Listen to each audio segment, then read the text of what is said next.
La ciencia que somos. Iberoamérica al aire.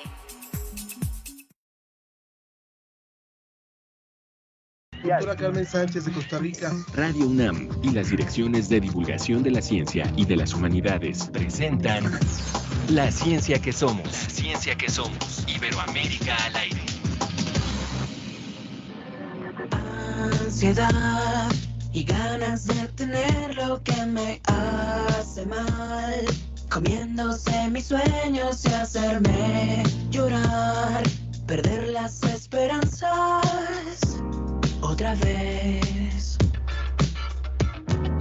Tempestad, no existe la familia sino el hogar, se mueren como estrellas en la oscuridad, miradas y prejuicios otra vez. Escuchando a Molinet Cinema, iniciamos hoy La Ciencia que Somos. Le damos, como siempre, la bienvenida a esta emisión. Les agradecemos su paciencia porque la semana pasada tuvimos por ahí un inconveniente técnico con el internet, pero estamos listos hoy para arrancar junto con ustedes La Ciencia que Somos. Este grupo Molinet Cinema es indie pop y ellos dicen que ven la vida como una película a la que le componen una banda sonora con su música. Yo soy Ángel Figueroa y le doy la bienvenida a mi compañera Ana Cristina Olvera. Ángel, me da muchísimo gusto saludarte esta mañana de viernes y pues sí, junto contigo agradecerle al público que pues nos tiene la paciencia para pues estos pequeños inconvenientes que hay cuando es un programa en vivo, ni modo, así es esto. Pero hoy los saludamos con mucho gusto y les recordamos además que este 2021 se cumplen 125 años de la llegada del cine a México.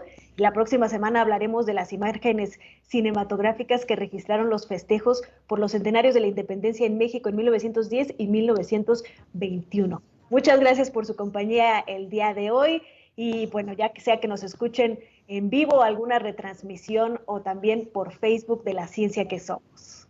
Arrancamos.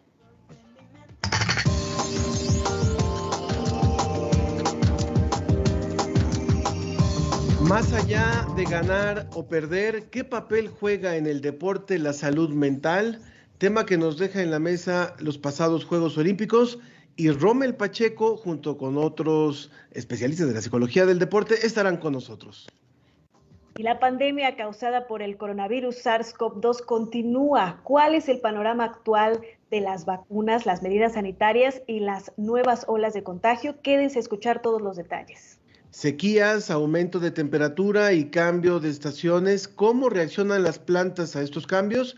El colectivo Científicas Mexicanas no lo va a responder. La humanidad encara un gran reto, la pandemia o el cambio climático. ¿Cómo lo podemos enfrentar? La Coordinación de Humanidades de la UNAM inicia una campaña para que reflexionemos en estos tiempos. Como siempre, lo invitamos a participar con nosotros a través de Facebook, en La Ciencia que Somos. Hoy en particular, como vamos a repetir este estreno del que le habíamos hablado la semana pasada, los invitamos a que también nos vean por la plataforma de Facebook, en Facebook Live, para que puedan ver un video que les vamos a presentar. También en Twitter, @Ciencia que Somos, y en el WhatsApp 55 54 06 57 62. Repito, 55 54 06 57 62. Y sin más, nos vamos directamente ya con nuestros invitados para hablar sobre la salud mental en los deportistas. La ciencia y sus respuestas están Sobre la mesa.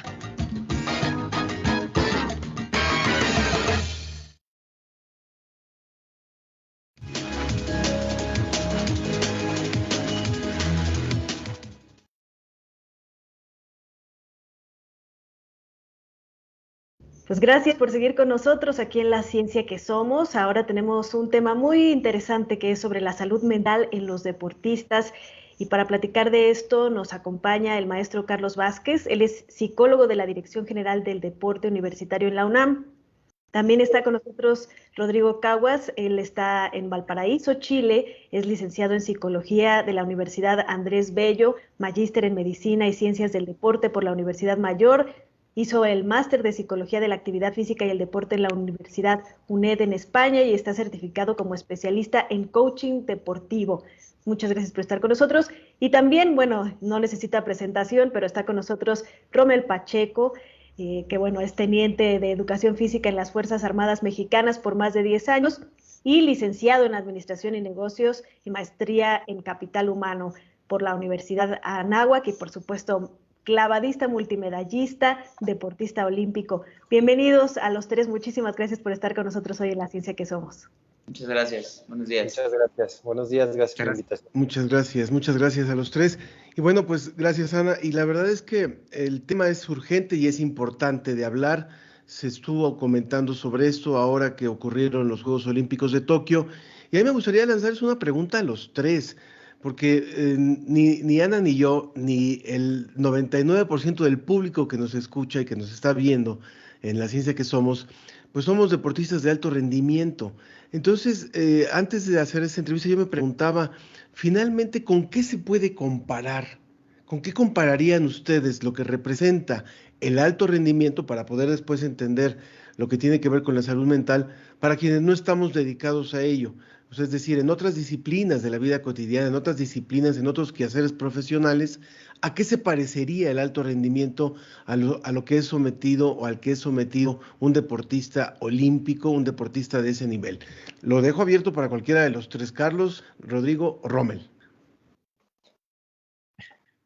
Bueno, a ver, Venga, Carlos. Me gusta mucho la pregunta, Ángel, porque lo dices bien, el 99% de las personas, no sé si más todavía, Sí.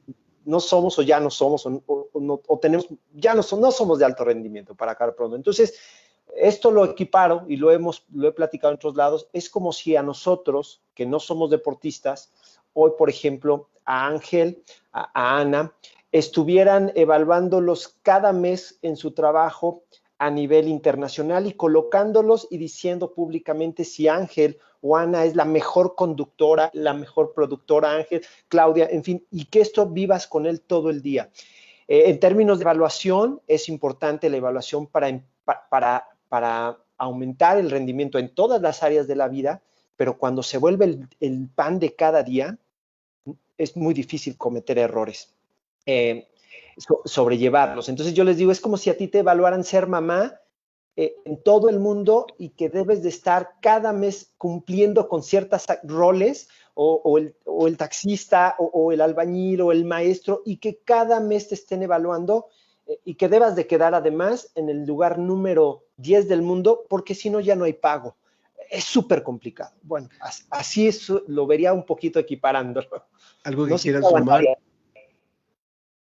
Sí, mire, ahí Rodrigo. yo sumaría lo que dice Carlos, que está muy correcto, que además de todo eso que él plantea, además a ninguno de nosotros en nuestras profesiones nos están grabando cuando estamos ejecutando nuestras acciones, porque aquí también lo que hay que ver es que a un deportista se le graban sus competencias, entonces evidentemente a nadie de nosotros, a un ingeniero, a un médico, pensemos un médico que a lo mejor puede estar más cercano a la presión cuando está operando, ¿no es cierto?, una persona, pero a un médico no lo están grabando durante la operación. Él trabaja tranquilo, no está siendo observado, tiene la presión obviamente de que tiene que salvar al paciente, pero no está siendo grabado para transmitir eso a millones de personas, que es lo que también pasa con un deportista olímpico. Entonces, ahí concuerdo plenamente con las palabras de Carlos, que es en realidad muy difícil tratar de comparar lo que sucede en el alto rendimiento olímpico con lo que sucede en otras áreas de nuestra vida, claramente.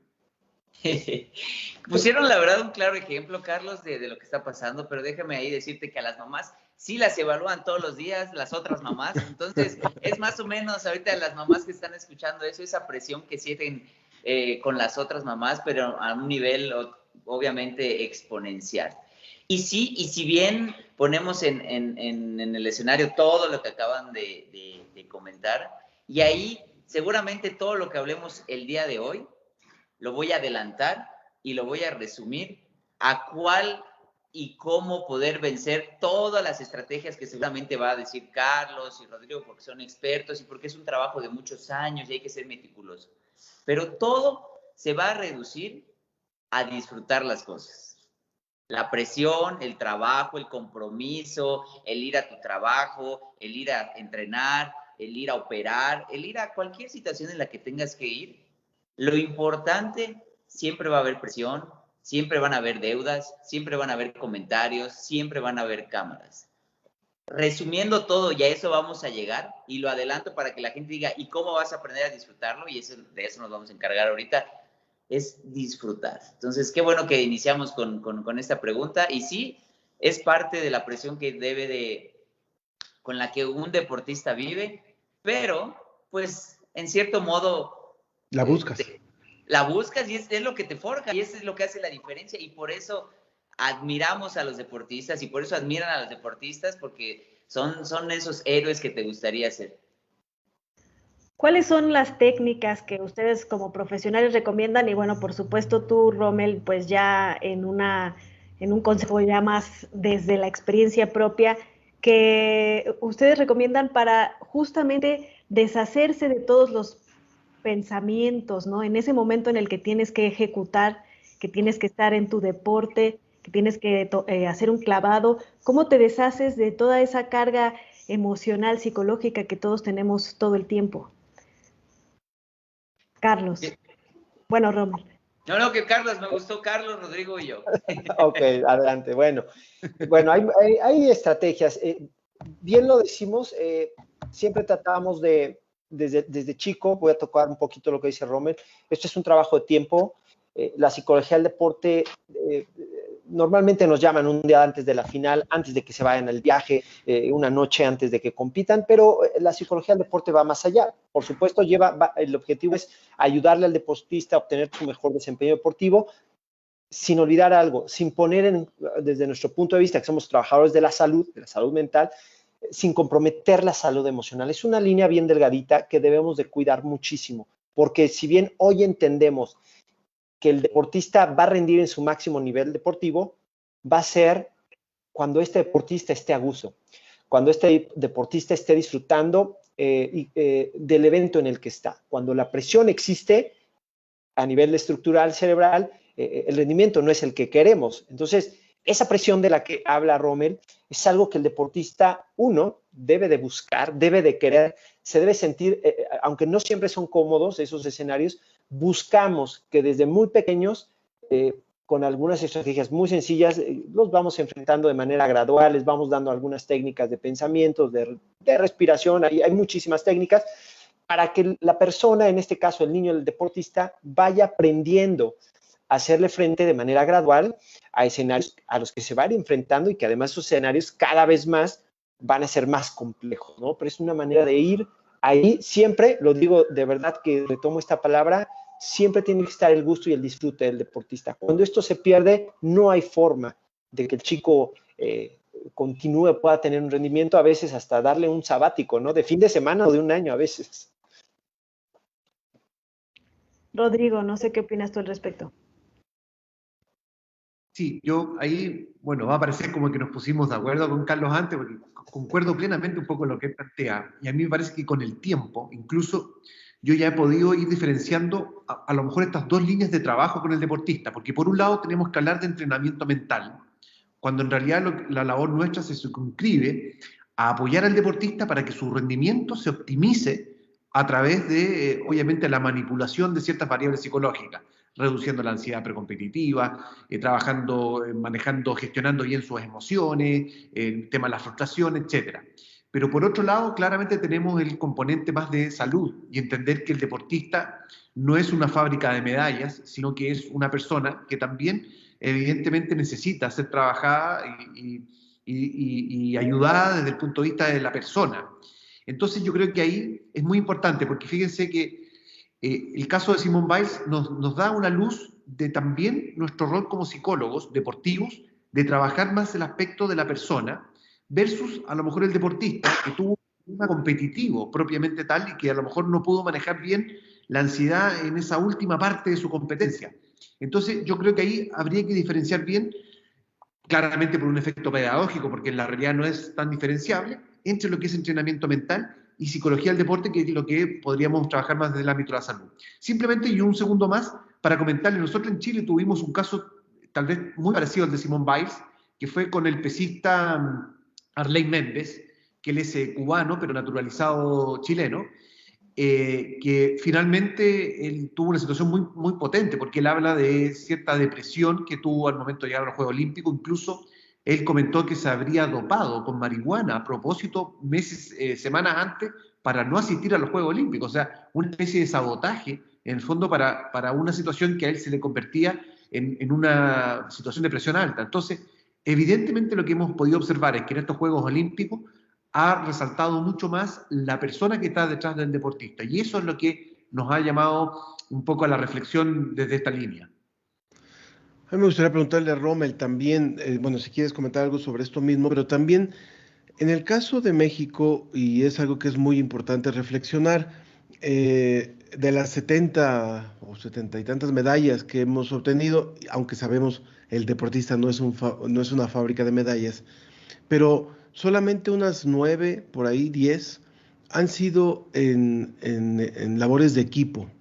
Entonces, a mí me haría pensar, y lo quiero suponer, que esto refleja que ha sido más el esfuerzo individual y la preparación individual que la preparación de grupo, o cómo podríamos interpretar estos resultados, más allá de la cantidad de medallas, simplemente esta proporción de lo que representa el medallero individual frente versus el trabajo de equipo o las medallas obtenidas por equipo.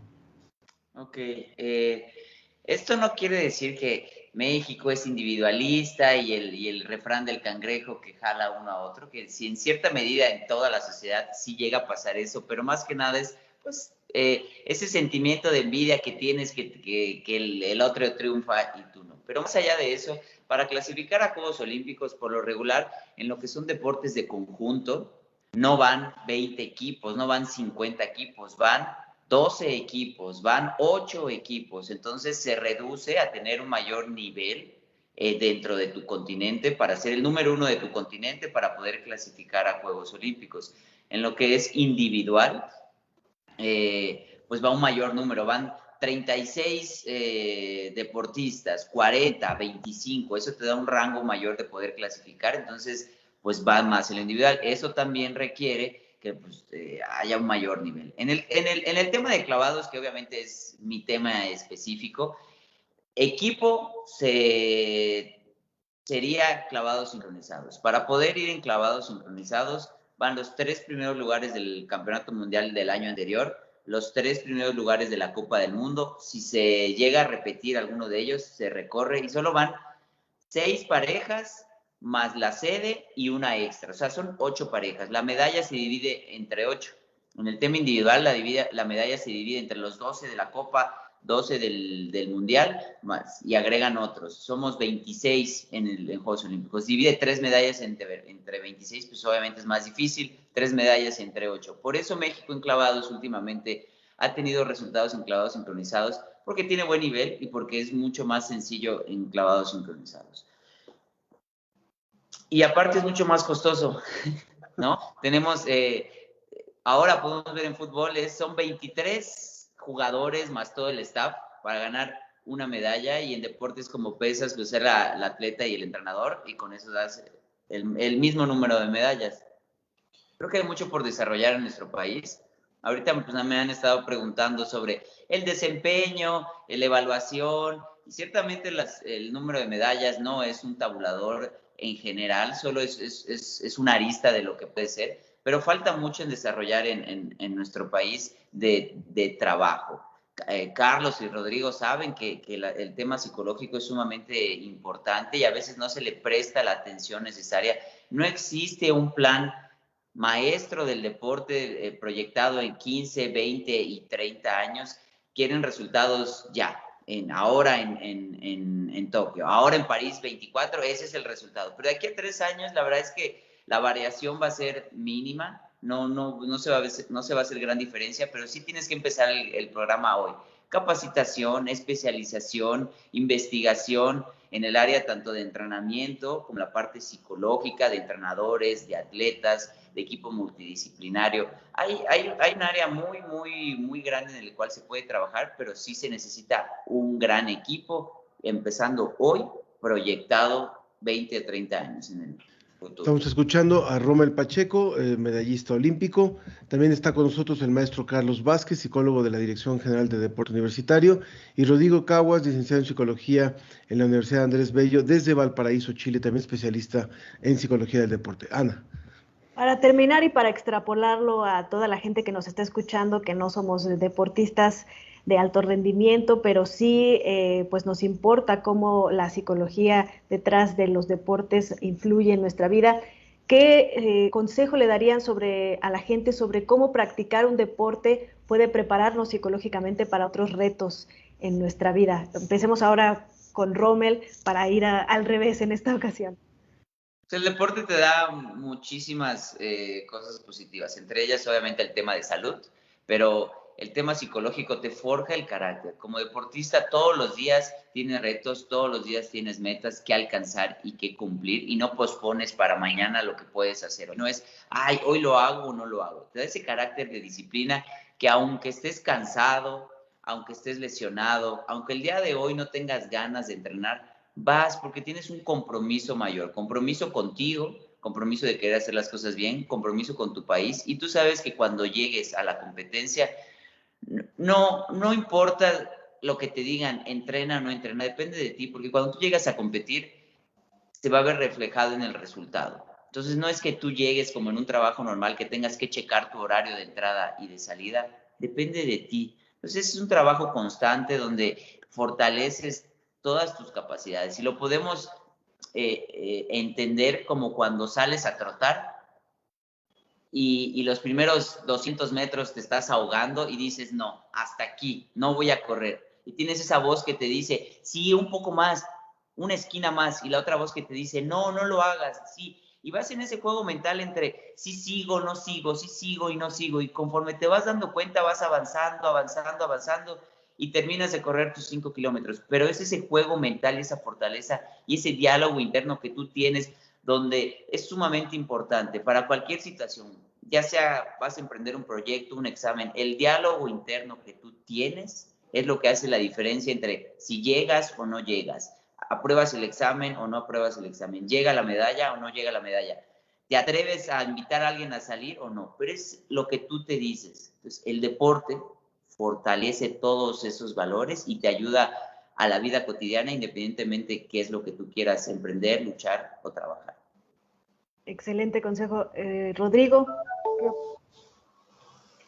Bien, nosotros un día, yo trabajo en la academia de tenis, un día invitamos a Fernando González, ex tenista, medallista olímpico, para que le hablara un poco a los chicos acerca de lo que implicaba para el deporte. Y él confidenció que un día, en un torneo, me parece que fue Wimbledon o Roland Garros, no lo recuerdo bien, conversaba con Federer, que se iban a enfrentar ellos, y conversaban acerca del nivel de estrés al cual ellos llegan cuando, por ejemplo, se enfrentan en una final. Y claro, él les comentaba, nosotros en el deporte estamos muchas veces sintiendo variables psicológicas que todo el mundo percibe, pero que claramente ellos las están persiguiendo permanentemente cuando se enfrentan a situaciones como muy extremas. Y ellos coincidían, me refiero a González y Federer, que por ejemplo el nivel de estrés y ansiedad es incomparable a lo que ellos después viven en sus vidas. O sea, ellos como que comentaban que ese nivel de estrés probablemente jamás, a no ser que se enfrenten a una situación vital, la van a volver a sentir. Entonces, yo creo que el deporte hace visibilizar personalmente muchas variables psicológicas que si uno las aprende a gestionar muy bien, son variables para la vida finalmente. Y ahí concuerdo mucho con Rommel, por ejemplo, que el deporte entrega, entre otras cosas, el hecho de planificar, de ir a un objetivo. Fíjense que aquí en Chile hay muchas empresas que cuando contratan personas para distintos cargos, si esa persona, por ejemplo, pone en su currículum que es corredor, que es triatleta u otro deporte, al tiro pasa ya un primer sedazo en el paso, porque ellos se dan cuenta que estas personas que entrenan, aunque sea de una manera no de alto rendimiento, pero que entrenan de manera rigurosa, ya poseen ciertas características de base que los hacen ser mejores en sus labores, estar enfocados en un objetivo, en trabajar, en ser perseverantes, como decía Rommel. Entonces, evidentemente la recomendación siempre es que el deporte, más allá de que libera endorfina, de que libera BDNF, que te ayuda cognitivamente, es un deporte que te entrega muchas variables para la vida. Así que la recomendación para los niños es que siempre, ojalá, practiquen muchos tipos de deporte para que puedan desarrollar muchos más este tipo de variables. Gracias, Rodrigo. Carlos. Gracias. Sí, bueno, pues coincido evidentemente. El deporte es un escenario natural donde vas a poder desarrollar una cantidad, ya lo sea Rodrigo y Rommel, de variables psicológicas. Compromiso, responsabilidad, paciencia, tolerancia, motivación, automotivación, frustración, en fin, el deporte es un escenario ideal y esto se facilita cuando hay un gusto. Por eso la importancia de practicar un deporte, ¿cuál? El que te gusta, el que sea más agradable para ti, en conjunto, solo, en una visita, el que guste, no el que papá decide. Es muy importante a veces recalcarle al papá esto.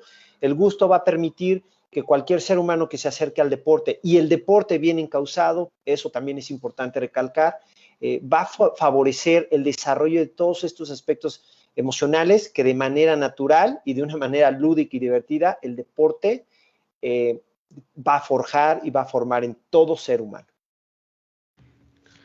Pues muchas gracias a los tres. Carlos Vázquez, psicólogo de la Dirección General de Deporte Universitario de la UNAM, Rodrigo Caguas, licenciado en Psicología por la Universidad Andrés Bello y también especialista en coaching deportivo allá en Chile, y Rommel Pacheco, medallista olímpico, a quien, así como te aplaudieron todos los que estaban allá en tu último clavado olímpico, te aplaudimos también y reconocemos todo lo que nos has dado. Muchas gracias, gracias a los tres por haber estado hoy en esta mesa. Gracias. Gracias. Muchas gracias. Felicidades a todos, Rommel, felicidades. Igualmente, un abrazo. Gracias. Cuídense. Gracias.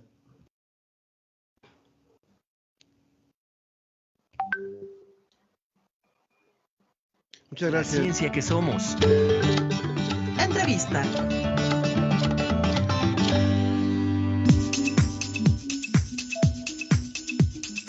La verdad es que es un placer conversar con estos tres invitados. Hago la aclaración, bueno, yo dije medallista olímpico, Rommel Pacheco, justo eso fue lo que le faltó. Él lo dice, ¿no? Él dice, me faltó una medalla olímpica. Tiene muchas medallas, eso sí, en otras competencias, en competencias panamericanas, en un montón de competencias, pero la olímpica no se logró, no se pudo, pero finalmente le damos nosotros nuestro oro, le damos nuestro reconocimiento. Ana, por favor. No te escuchamos, Ana. Estamos ya listos para arrancar. Venga. Sí, muchas gracias. Pues tiene el oro en nuestros corazones, Rommel, así como todos los deportistas mexicanos, y le agradecemos mucho que nos haya compartido todas estas experiencias. Por aquí tenemos comentarios, por ejemplo, de Carmen Valencia, nos dice, buenos días, muy interesante. Dice, cuando yo oigo críticas a los deportistas mexicanos, pregunto si esa gente que le encanta criticar es sobresaliente en lo que hace. Los que van a una olimpiada o una competencia internacional sí lo son, y pues así es, son muy sobresalientes.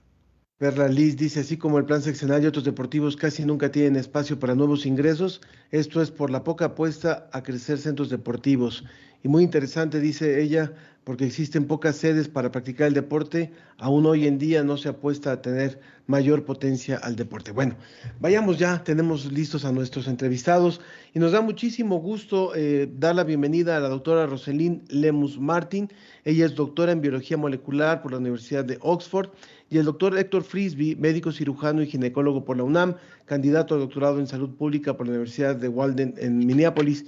Y con ellos hemos querido hablar sobre la actualización de la pandemia. Ya han estado ambos con nosotros, son afortunadamente colaboradores de La Ciencia que Somos, y para esta entrevista hemos abierto al público previamente la posibilidad de mandar sus preguntas y en un momento más las vamos a leer. Así es que, Ana, tienes la palabra.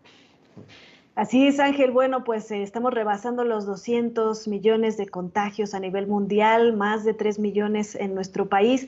Ya tenemos vacunas, estamos en otra etapa diferente de la pandemia. ¿Cómo definirían ustedes la etapa de la pandemia actual, doctora Lemus?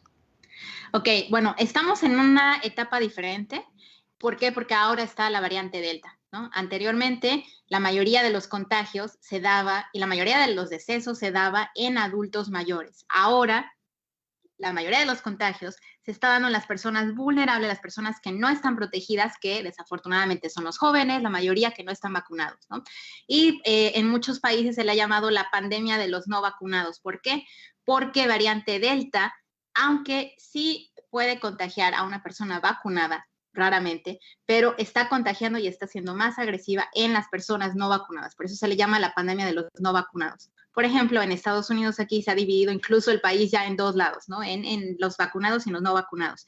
Que los no vacunados son los que están sufriendo más, son los que están siendo hospitalizados, son los que están falleciendo. Entonces estamos en esa etapa de la pandemia, que aunque ya ha avanzado el porcentaje de vacunación en muchos países, todavía no ha sido suficiente en algunos. Y bueno, incluso estamos viendo en Israel que hay, a pesar de que tienen un porcentaje alto de vacunación, están subiendo los casos, pero ya las muertes no están subiendo. ¿Por qué? Porque las personas ya están protegidas con las vacunas. Si les parece, también, doctor Héctor Frisby, les damos lectura a las preguntas que también nos ha enviado el público, que son bastantes, para irle dando respuesta más o menos, que creo que son las inquietudes que muchas veces están en el ambiente. Daniela Tamatis dice, uso doble tapabocas, KN95, pero no sé si es suficiente usar solo uno. Yo prefiero usar dos, porque diario viajo en metro. ¿Podrían explicar cómo debemos usar el doble tapabocas? Doctor Héctor. No lo escuchamos y no lo estamos viendo en este momento, doctora Roselín. Ok, bueno, lo que se recomienda es un N95 ya protege muchísimo, ¿no? Ya no sería necesario un doble cubrebocas. El doble cubrebocas se recomienda un quirúrgico o uno de tela, que ya esas capas ya harían prácticamente el equivalente a un N95. En algunos casos se recomienda, sobre todo si estamos en situaciones de alto riesgo, que obviamente transporte público, por ejemplo, viajes, sería una situación de alto riesgo, poner una capa extra. Entonces, algunas personas usan N95 y usan una careta, que sería una capa extra. Pero el N95 ya de entrada nos protege muy bien. Si esa persona no quiere usar N95 o no tiene acceso a N95, como lo menciono, un quirúrgico y un cubrebocas de tela. Tenemos otra pregunta de Blanca Velasco, dice, si los maestros pueden ser infectados por los alumnos, aún ventilando los salones. Como sabemos, todos estamos vacunados con CanSino. En diciembre nos aplicarán otra dosis, bueno, que se ha hablado incluso CanSino recomendable, aunque sí servía una dosis de CanSino, pero recomendaba dos. Ella dice que no puede faltar al trabajo. Ok. Doctor Héctor, ¿está listo? Sí, desde hace rato, yo no sé. No te escuchábamos.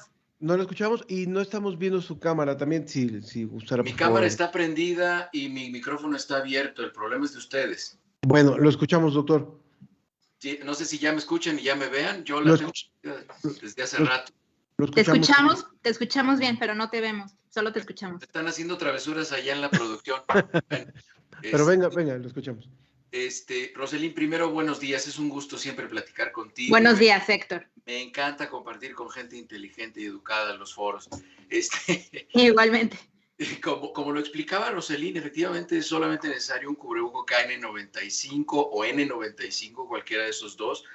Efectivamente, como lo dice ella, estamos en un momento diferente de la pandemia, es la pandemia de los no vacunados. Incluso se ha mencionado que hay afectados niños. Hemos estado viendo que los niños se afectan de manera importante. Sin embargo, estamos viendo que los niños que se complican son los niños que tienen comorbilidades. Eso sí es muy importante señalarlo. Se enferman los niños. Lo que a mí más me preocupa son las secuelas a largo plazo y principalmente las secuelas neurológicas.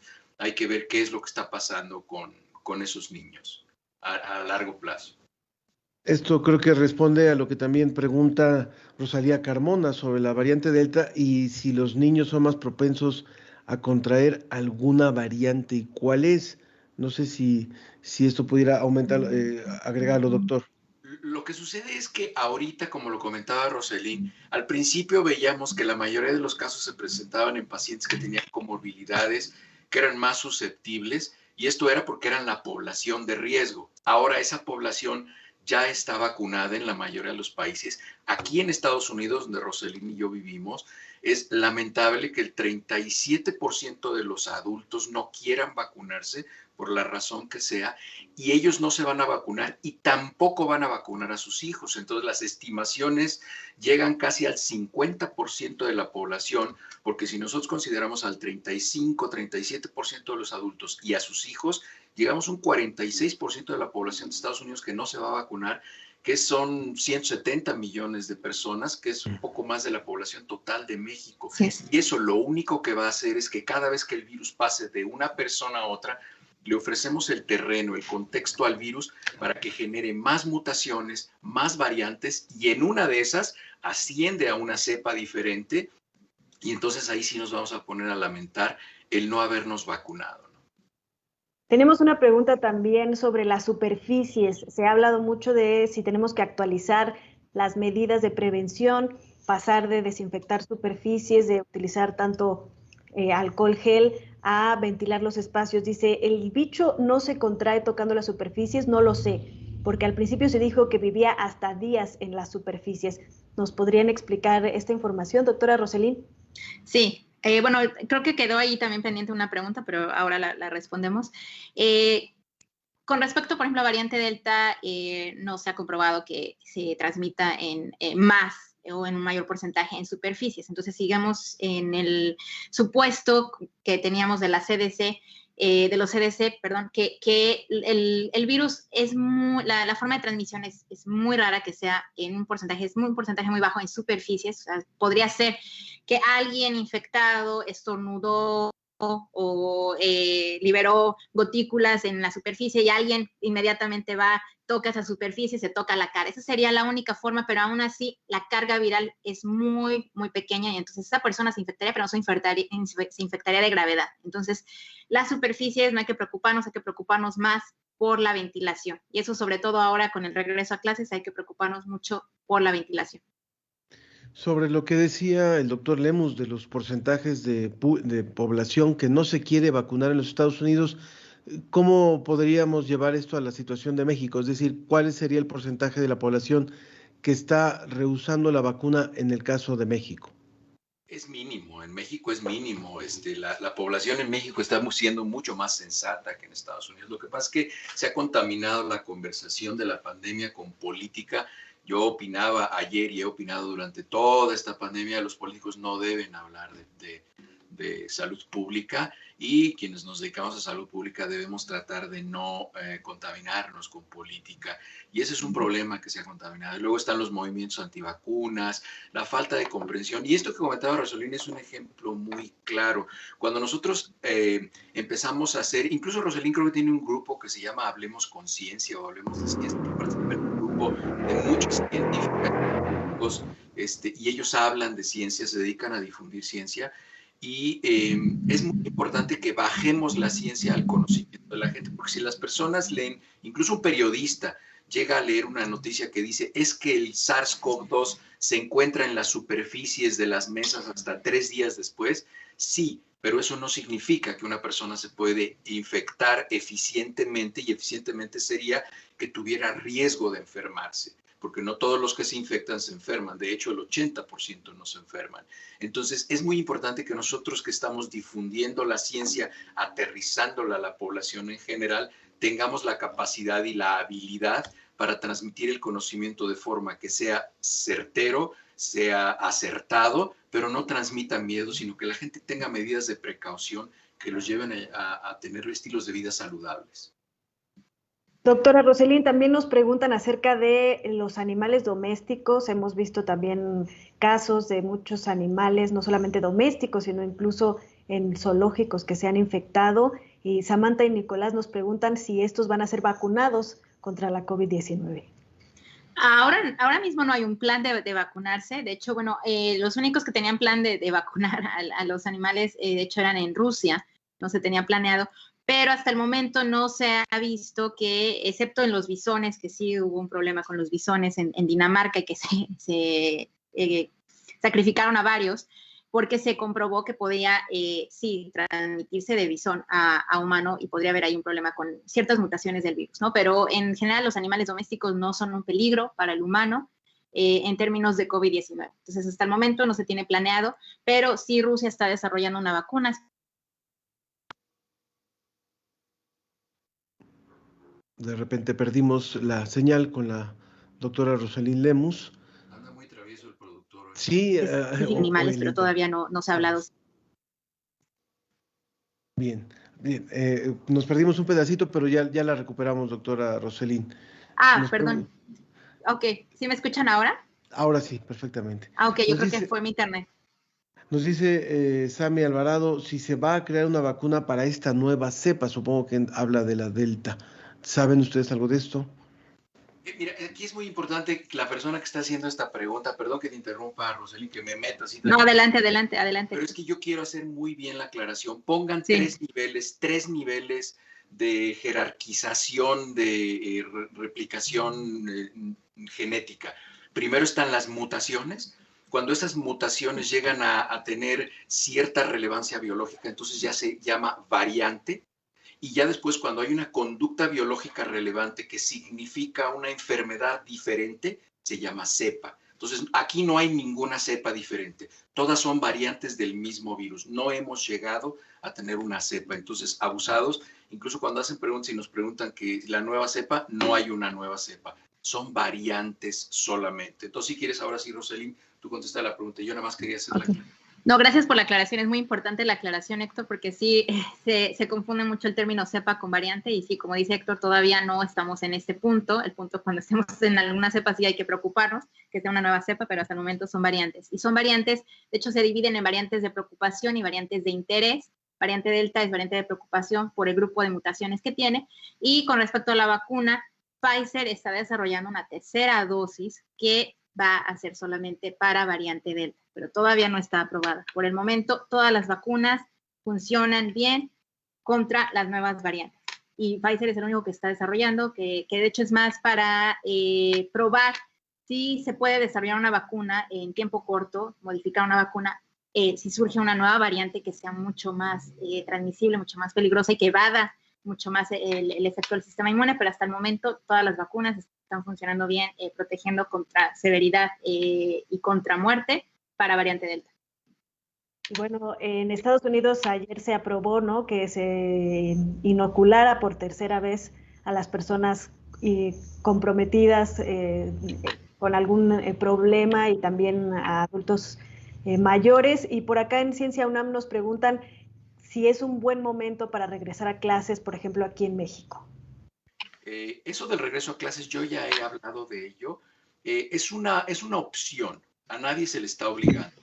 Y no podemos entenderlo solamente desde el punto de salud pública. México es un país que vive con el 70% de la población en pobreza y muchos hogares son monoparentales. Hay muchas familias que necesitan mandar a sus hijos a la escuela porque pues no pueden trabajar los papás, no tienen dinero.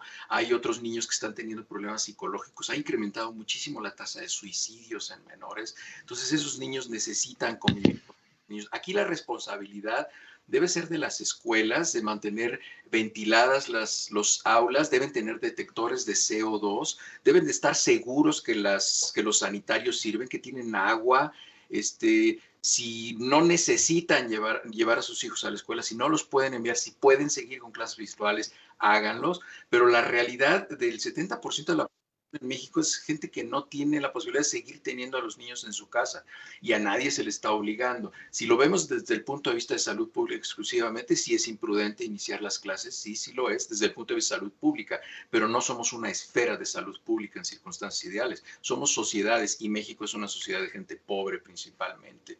Entonces es necesario para algunos niños salir y es importante para algunos padres que puedan trabajar y generar recursos, ¿no? Porque ahora lo acabamos de ver la semana pasada, cómo incrementó la pobreza en México y eso es consecuencia de que la gente no puede trabajar. Y una de las razones es que tiene que estar cuidando niños. Entonces, eso es un problema que no tiene un frente, no tiene una solución, es un problema poliédrico que tiene muchos frentes y simplemente abrirles una opción a los padres que puedan llevar a sus hijos a la escuela, a mí me parece que pues, es una opción más, nada más, es solamente una opción.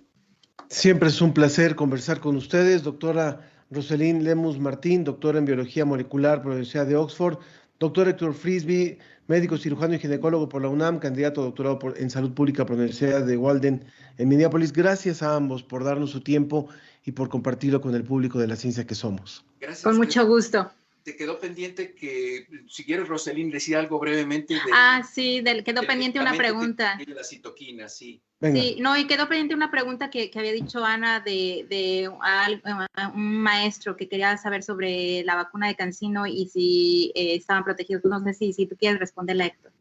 Sí, Venga, la rapidísimo. vacuna de CanSino es una vacuna que tiene eficacia y eficiencia, es una vacuna buena. El experimento que publicaron es justamente lo que platicaba Roselín, es una dosis mejorada que ya incluye estructuras de la variante Delta, que es probablemente importante en gente que está inmunodeprimida, pero los maestros que están vacunados con CanSino, la vacuna de CanSino inicial, una sola dosis, están protegidos y no tienen nada de qué preocuparse. Perfecto. Muchas gracias, doctora, doctor. Les agradecemos mucho. Creo que ha sido muy esclarecedora esta entrevista para poder enfrentar lo que viene de la pandemia. Un fuerte abrazo. Gracias. Un abrazo. Mucho gusto y gracias. Conoce a las mujeres que hacen ciencia. Científicas mexicanas en primera persona. En primera persona.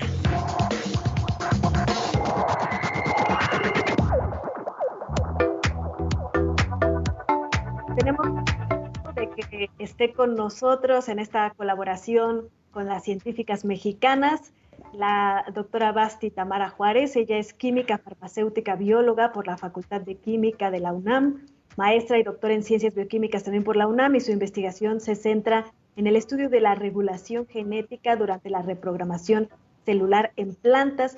Y precisamente nuestro tema de hoy nuestro tema es cómo la reprogramación celular se da por fenómenos de estrés y su impacto en el desarrollo de las plantas, y por supuesto cómo afecta esto a la agricultura, y así pues nos afecta a todos. Muchas gracias por estar con nosotros, doctora. Bienvenida. Hola, buenos días. Muchas gracias por la invitación. Muy contenta de estar aquí. Cuéntanos, por favor, un poco sobre esta investigación en la que ha estado trabajando, doctora Basti. Sí, como ustedes lo mencionan, mi investigación se centra en dos fenómenos particulares: la diferenciación celular o la reprogramación celular en algunos casos, y la regulación genética. Y pues, para poder entender realmente a qué me refiero con todo esto y cuál es la implicación que tiene en la agricultura, creo que tenemos que partir de un concepto muy básico que es la célula, ¿no? Entonces, todos los organismos, todos estamos compuestos por células. Hay organismos que tienen una sola célula, por ejemplo, las bacterias, y existen muchos otros organismos que tenemos muchas células. La mayoría de las plantas tienen muchas células, nosotros tenemos muchas células. Cuando pensamos en eso, tenemos células diferentes, por ejemplo, en nuestra piel, tenemos células que cumplen una función específica en nuestro corazón, etc. Lo mismo pasa con las plantas. Las células se organizan en tejidos que van a tener funciones específicas. Por ejemplo, en las plantas va a haber un cúmulo de células que se van a organizar para formar la raíz, que va a tener una función específica, o las hojas y todas las partes de las plantas. Ahora, todas las células que componen un mismo organismo tienen la misma información genética para producir otras células. Y en el caso de los organismos multicelulares, esta información se encuentra dentro de un compartimento especial que llamamos núcleo, y esta información se almacena en el lenguaje de la célula, que es el ADN, ¿no? Entonces, la primera pregunta es, si todas las células tienen exactamente la misma información, ¿cómo es que pueden ser diferentes? ¿Cómo es que nosotros tenemos células que están en el corazón, o células que están en nuestra piel, que tienen una función distinta, y de la misma manera las plantas, ¿no? Y esto precisamente se debe, y lo podemos entender, como pensar en el material genético, en la información genética como un enorme recetario, ¿no? Y en esta analogía vamos a pensar en un recetario de postres, ¿no? Dentro de ese recetario gigante vienen muchas recetas, y en el caso de que nosotros de nuestros recetarios quisiéramos cocinar un pastel de chocolate, no tendríamos que cocinar todo lo que está contenido dentro de este gran recetario, ¿no? Entonces, las células justamente tienen maneras en las cuales pueden tomar decisiones para ver que, si lo pensamos de esta manera, qué de todo lo que está contenido en ese enorme recetario es lo que se necesita para tener una identidad particular. Ahora, la siguiente cosa es, ¿cómo saben las células? ¿Cómo saben las células que tienen que cocinar? Nosotros, si pensamos en la analogía, si tenemos que cocinar un pastel de chocolate, pues necesitamos la receta que nos diga cómo hacer la masa, cómo hacer la cobertura y todas las partes que van a involucrar al pastel de chocolate. Lo mismo pasa con las células. Si pensamos de esa manera, toda la información que está contenida en el recetario son módulos. Ya estos módulos en el lenguaje de la biología les conocemos como genes. Entonces, cuando estos módulos se cocinan, lo podemos ver así, van a dar componentes específicos para cada una de las células, y eso le va a dar una función particular. ¿Pero cómo lo saben? Entonces, para eso las células tienen, lo vamos a seguir con nuestra analogía del recetario, un manual de procedimientos. Un manual de procedimientos que les va a indicar qué es lo que necesitan para poder hacer el pastel de chocolate. si lo podemos pensar así, ¿no? Dentro de ese manual de procedimientos, pues tienen diferentes herramientas y diferentes elementos. Lo podemos pensar como que pueden ser notas adhesivas que les van a indicar en el recetario que diga, esto no lo tienes que cocinar si tienes que hacer un pastel de chocolate, o marcadores que diga, esto es súper importante para hacer el pastel de chocolate o para hacer una célula de la raíz. Entonces, todas esas herramientas que tiene la célula, que además es súper interesante porque también vienen contenidas dentro del recetario gigante, es decir, si se nos acaba el marcatextos, también ahí viene cómo producir más marcatextos de un color en específico. Entonces, toda esa información, todas esas instrucciones que tienen las células para poder generar instrucciones específicas y tener una identidad, es la regulación genética. A eso me refiero con los mecanismos de regulación genética. Son todas estas maneras que tiene la célula para proceder de cierta manera. Ahora, la pregunta es, bueno, ¿y esto qué tiene que ver con la agricultura? ¿Y esto qué tiene que ver con las plantas en su entorno? Dentro de ese manual de procedimientos hay una parte que si yo fuera una célula lo subrayaría y le escribiría como qué hacer en caso de. También hay instrucciones de qué hacer si el pastel de chocolate no nos sale bien, es decir, si la célula tiene algún problema. Entonces, dentro de todas estas instrucciones son muchísimas cosas las cuales la célula puede hacer. Y de esta manera la célula sensa qué es lo que está pasando a su alrededor. Porque si lo pensamos, las plantas no se pueden mover. Las plantas están ahí y las plantas se han adaptado a lo largo de miles de años al entorno en el cual viven. Y entonces esas instrucciones se han creado justamente para adaptarse a ese entorno. ¿Qué pasa si los entornos cambian? ¿Qué pasa si todo está cambiando tan rápidamente que no le damos tiempo a los organismos de adaptarse de una manera eficiente, ¿no? Entonces, justamente yo me dedico a tratar de entender algunos de estos mecanismos, algunas de estas instrucciones que vienen en el manual de procedimientos para saber cómo es que pueden reaccionar las plantas ante ciertas condiciones, ¿no? Y en muchos casos el reaccionar de las plantas ante ciertas condiciones puede ser efectivo, pueden tolerar, por ejemplo, una sequía, pueden tolerar muchos fenómenos de estrés, porque son muchos, ¿no? Desde que se los come un bichito, eso ya es una situación de estrés, desde que hay demasiado calor, desde que hay sequía en el suelo no tiene los mismos nutrientes, todos esos estímulos los va a captar las células de las plantas para poder dar una respuesta. Entonces, entender cómo funciona toda esta información nos permite no solo saber cómo funciona y cómo se diferencian las células, sino de una manera también tratar de predecir qué es lo que puede pasar si cambia el ambiente demasiado rápido, que es lo que ya estamos viendo ahora, ¿no? Entonces, pues básicamente eso es a lo que me dedico. Yo creo, perdón, Basti, que esto, aparte de que tienes una gran capacidad de divulgación y te lo reconozco muchísimo, sería padrísimo poder tener una entrevista un poco más larga contigo porque el tema es apasionante y nos gustaría poder tener más tiempo para poder hablar de esto porque aparte lo ejemplificas muy bien, haces unas grandes analogías que nos permiten entender por qué las plantas son lo que son y por qué se han adaptado a lo largo de miles de años. ¿Te parece que podamos hacer una próxima colaboración muy pronto? Por supuesto, yo encantada, me encanta la divulgación y creo que es una labor que se tiene que reconocer a todas las personas que hacen divulgación, todo mi reconocimiento, porque es necesaria hacer este vínculo entre la población y entre las personas que hacemos ciencia, porque si no muchas de las cosas no tienen sentido. Y yo encantada. Arriba las mujeres científicas mexicanas. Muchas gracias. Basti Tamara de esta organización Científicas Mexicanas, muchísimas gracias por haber colaborado con nosotros hoy. Un gusto. Buen día a todos y a todas. Muchas gracias. Y bueno, perdón, Ana, vamos a despedir el programa escuchando el tema musical que habíamos prometido la semana pasada. Es una colaboración de la Coordinación de Humanidades, una reflexión sobre la pandemia y los invitamos a que nos ayuden a hacerla viral.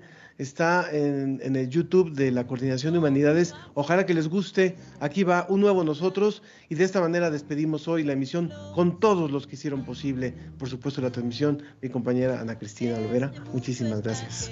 Gracias, Ángel. Escuchemos un nuevo. Con Belén Pascualín. Nos cubrió una sombra grande, observarla es importante. ¿Dónde vamos tan deprisa? Ya no somos los de antes. Este mundo está quebrado, hay que unirlo, acercarlo. Este eclipse es una pista que hay detrás